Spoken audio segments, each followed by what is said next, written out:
Hi, my name is Dr. Noor Jawaid. And I'm Dr. Kristel Leung. We are both PGY 5 fellows at the University of Toronto's gastroenterology program. And the title of our paper is Gender Differences in Gastroenterology and Hepatology Authorship and Editorial Boards. So Kristel, why did you think there was a need to do this study? So as a female trainee looking to publish my research, I became interested in looking at the gender distribution of these journals that I was hoping to get my research published in, specifically with regards to authorship and editorial boards. And this was through personal experiences that this question came about.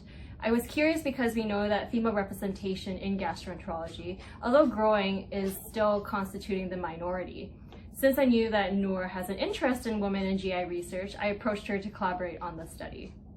And I had done research in the area of women in GI, but mostly in the realms of training and leadership positions, but hadn't really looked at publication before. And so I thought this would be a new, interesting direction to go in.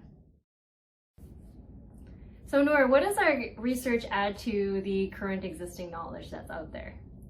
So our study is one of the very few on this topic, and it's certainly the most recent to look at gender differences in publishing in GI and hepatology. Our paper specifically is different from what's out there already because we looked at the largest number of journals across the widest spread of subspecialties. So that in and of itself adds to the existing knowledge in terms of data. Why don't you go over some of the key takeaways of our paper? Sure. So in terms of key takeaways that we found, female first authorship is approaching current distributions in gastroenterology, which is very exciting. However, editors-in-chief, editorial board membership, and senior authorship continue to be primarily male. Male-dominated editorial boards are positively correlated with male authorship, but negatively correlated with female authorship. Interestingly, journals that tended to publish female first authors also publish more female senior authors in a correlated fashion.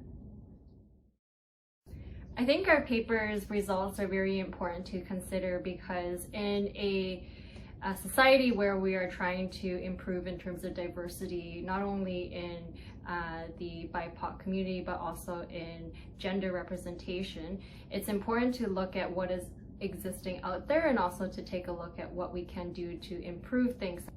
So I think really our data leads us to think that there is a need for more diversity pledges and more self-reflection on the part of academic journals to understand what implicit biases they may have, either when it comes to their reviewers or to the type of authors that they end up accepting, and try and mitigate that in whatever way they can. And if that means having more transparent criteria on how they choose the reviewers, mostly being merit-based as opposed to based on anything else, I think that's an important first step that journals can take to try and see what they can fix within their own policies. So Noor, what do you think should come next after a paper? So I really want our paper to serve as an impetus for academic GI and hepatology journals to look inward, specifically to look at the policies around how they choose their editorial board leadership and their reviewers.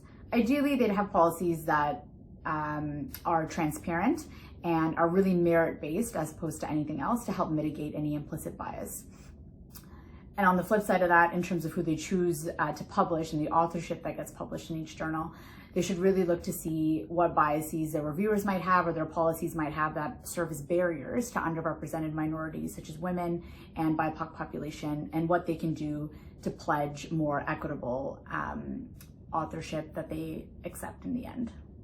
The fact that our study showed that journals publish female first and senior authors in a correlated fashion may speak to the importance of having mentorship amongst the female academic community. In fact, there are several studies that already show that mentorship in the female community can improve publishing, promotions, and general career satisfaction. And our hope is that our study in some way can help create a more diverse and supportive academic community/network for female gastroenterologists and hepatologists. And that starts with acknowledging what currently exists.